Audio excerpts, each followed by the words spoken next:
Hello everyone, my name is Clantis and welcome to the clan. So all of you guys, thank you so much for pushing this channel with the algorithm because it is paying off. I do see it. It might not necessarily be an obvious result, but on the other side, because we can see in the background what's going on, I can tell you that the algorithm is doing its thing. It's just a matter of time before we start seeing more honorable members of the clan onto the channel. I just want to say thank you for smashing the like button. I also appreciate you guys when you are commenting, because all of that does play a huge role in the YouTube algorithm pushing the YouTube videos far and wide. Again, we are headed to 10,000 subscribers. Anyways, guys, I discovered something this morning about Themba Khumalo's uncle being either a police officer or a former police officer at the time that Senzo Meyiwa was murdered. In my mind, I'm thinking, whoa. So you are telling me the possibilities of Themba Khumalo's uncle, this is Themba Khumalo, being a police officer, and then he hears, I'm not quite sure where he lives, whether he lives not too far away from his sister, or maybe he was patrolling around the area at the time, or he was the first person that Themba Khumalo's mother called to the scene before Senzo Meyiwa was taken to the hospital, which kind of makes me wonder. I think I already know the answer, but okay, let's wonder all together. Did Senzo Meyiwa die in the Khumalo house, or he died at the hospital, or he died on the way to the hospital? My best bet is he died in the house, and I'll tell you why.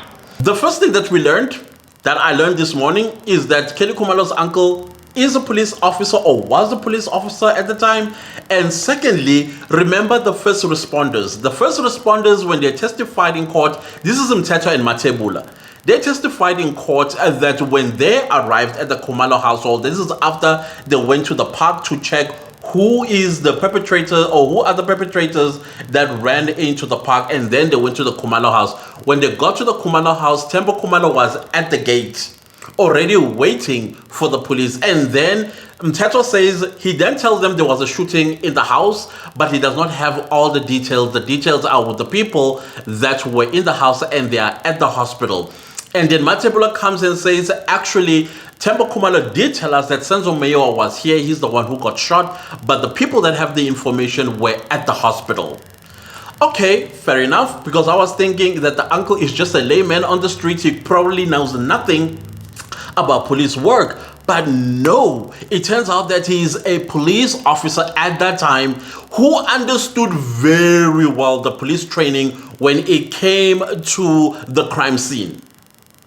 Now, you and I already heard that from Happy Ngubeni and Gugu Ngubeni's statements that when there was a shooting and then there was a whistle being blown, they all went out. Themba Khumalo was carrying the baby and also handed over the baby and the house keys to Gugu Ngubeni while they were rushing Senzo Meyiwa to the hospital, right? This is what we know.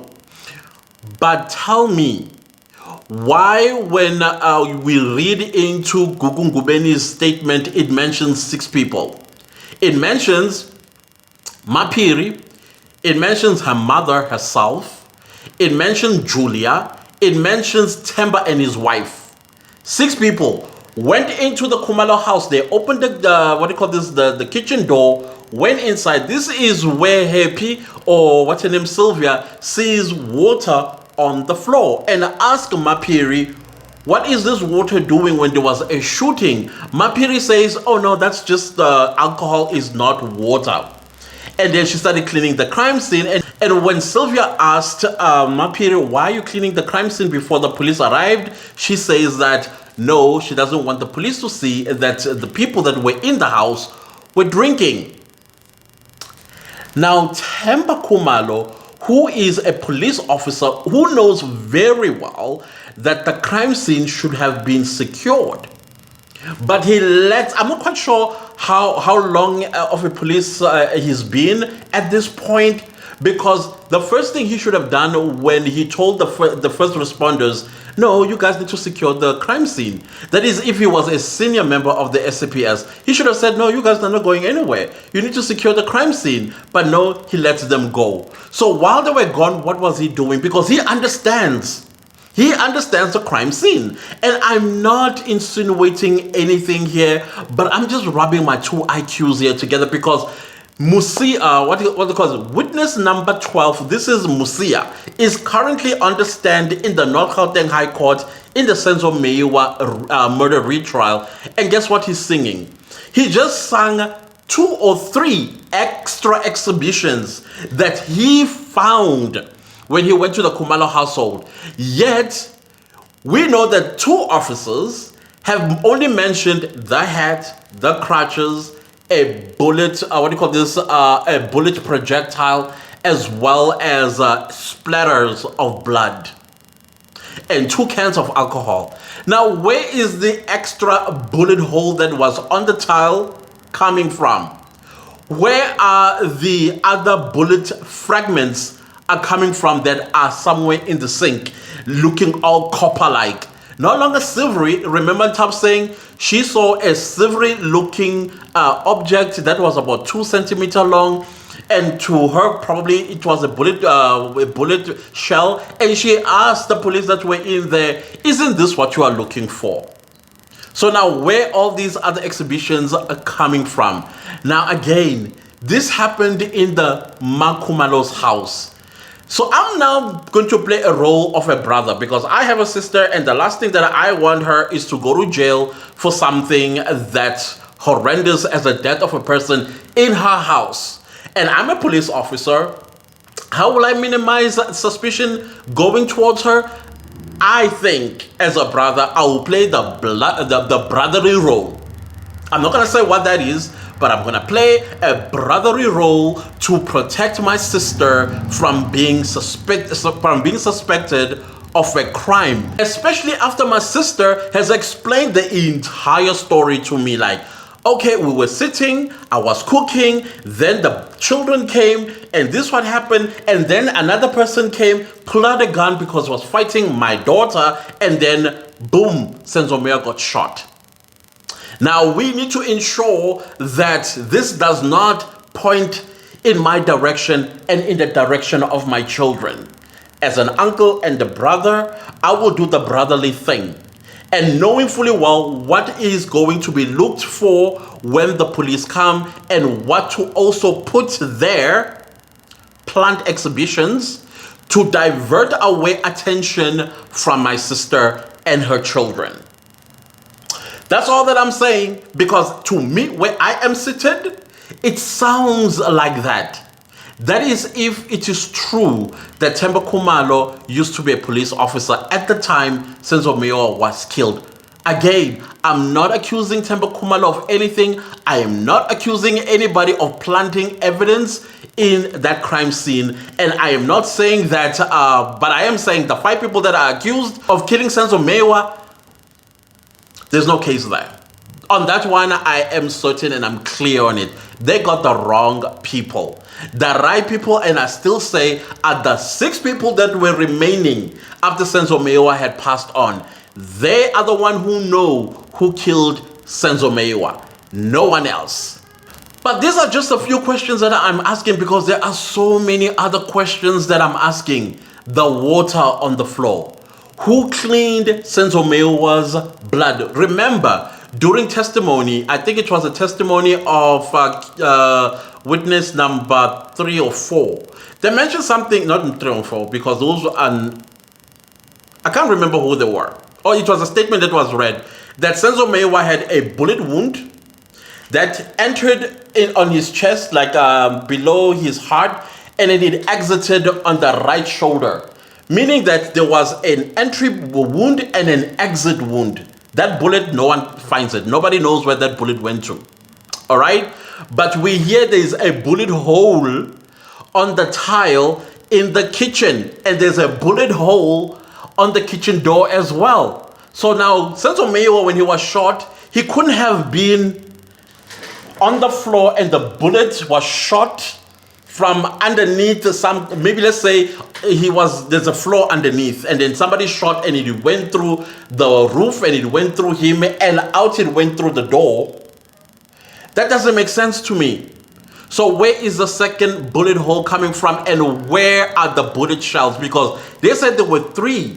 gunshots that they heard. And somebody said, I can't remember if it was in saying who said the third gunshot or the second gunshot was after 15 minutes after the first gunshot.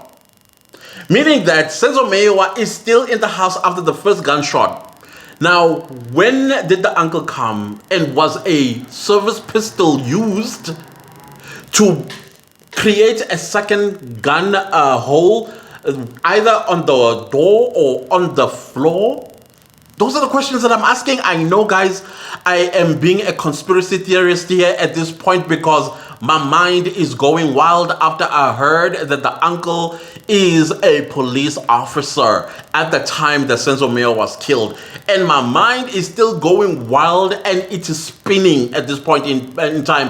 And I'm trying to slow it down because as it's spinning, the more conspiracy questions that I'm asking. I'm asking so many questions. People that are watching from the SABC live, you guys already see my activity. They're asking all these questions and I'm thinking, no, come on, people. This does not make sense. And the more Musia is testifying, the more questions that I'm asking, because the judge, if you remember in my yesterday's video, I said the judge asked, I think it was a witness number, what do you call this? Mtetwa. It was Mtetwa. Asked him thorough questions about what they did. It was Mtetwa or Matebula. I can't remember. My mind is running. If they thoroughly checked in the sink, on top of the cupboards and everywhere for any other exhibitions, and they said they did and they did not see anything. Now, why Musiwa suddenly is saying that they found this and they found that and they found that, and yet the same first responders looked in the same places that Musia and others looked at and found these exhibitions. Where did these exhibitions come from? Because we know that the first responders, after the task team arrived, they were told, now we'll take over the crime scene, you guys can go. And they left. What happened thereafter? What is Kelly Khumalo's uncle's ranking in the police at the time? What influence did he have with the detectives and also the other policemen and women that were on the crime scene? Somebody please balance me there, because like I said, my mind is going wild here. My mind is going wild. I have more questions than what I am giving you guys here, because to me, those are the most important ones that I was having in my head. I know I'm going to get to the testimony of Musia in the next video, because right now it is lunchtime and I'm also experiencing load shedding, and so I'm not quite sure what is happening in court at this point in time. So it's something that I'm going to have to watch the replay and catch up on what is being discussed, or what questions Steve is asking, Advocate Steve is asking currently, or if another advocate is busy questioning Mr. Musia. I don't know. But the questions that I am having right now is with the uncle. The uncle is a police officer.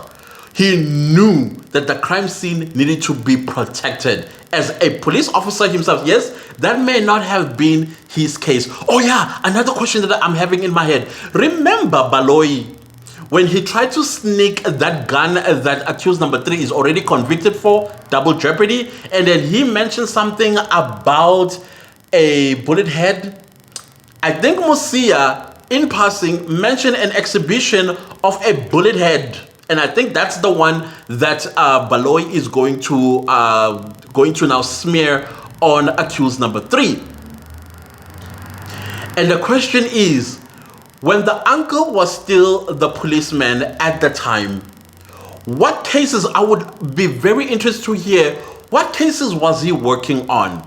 Was he also part of the provincial taxi violent, investigating team? Or he had, if he ever had any other cases where he may have some kind of link, either as a investigating officer that involved accused number 3, or he knows accused number 3 one way or the other. I would like to know, and in what capacity does he know accused number 3? Same goes with accused number 5. Remember the cell phone linkage between Kelly Khumalo and accused number 5? Now that we know the uncle was a police officer, what sort of communication or link or some kind of involvement between the uncle as being the police officer and accused number 5 and also accused number 3? I am interested to hear, because again guys, these are just conspiracy theories that are coming from me. I'm not saying these are facts. I'm not saying quote me on them. They are not. It's just me rubbing my 2 IQs together here.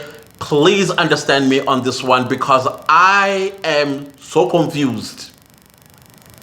So confused. Call the uncle on the stand, cross-examine him. We want to hear the answers about where did that water come from, where Senzo Meyiwa's blood. Like I said, if you shoot somebody and there's an exit wound, whether they're lying on their back or they're lying on their belly, the blood, the wound will seep out the blood into a pool, especially if the blood is coming from the heart area, because we know that the heart is the one that pumps blood. And if you're going to shoot this area, the blood is going to be, I don't know, like opening a tap. The pressure will be way too high than if you shot the person on the leg or somewhere. So now, why there was no pool of blood in that area? Was Senzo Meyiwa taken to the hospital after the pool of blood was cleaned? Or after they left and whoever was remaining behind is the one that cleaned? Then Bo Mapiri and Bo Happy and Gugu, Julia, the wife of Themba Khumalo, went into the house and Mapiri started cleaning. The cleaning of the scene happened way before Mapiri. That is what I'm saying. Way before Mapiri. And I also think there were exhibitions that were planted after the first responders had left. That's my suspicion. That is my suspicion. Anyways, guys, those are my conspiracy theories after hearing that Kelly Khumalo's uncle is actually a police officer. Again, these are not the facts. Please do not quote me on them. I am just trying to wrap my 2 IQs here, and these are the stuff that are sparking out from that friction. Anyways, guys, if you like the video, give it a like. If you didn't like the video, give it a like. Anyways, do subscribe to my YouTube channel, and don't forget to click the bell notification so you get notified every time I upload a new video. My super thanks are turned on. Thank you so much to everybody that is super thanking this channel and supporting it financially, because all of this is hard work. Now I have a headache. I need to go get myself a grandpa. That costs money. Anyways, guys, also leave me a comment down below and let me know what are your own suspicions now that you've learned, allegedly, that Themba Khumalo was or is a police officer, even at the time when Senzo Meyiwa was killed. What are your thoughts? What are your conspiracy theories? I would like to hear. Talk to me. And also share this video far and wide. Thank you all so much for watching. I'll see you next time with a new video. Goodbye.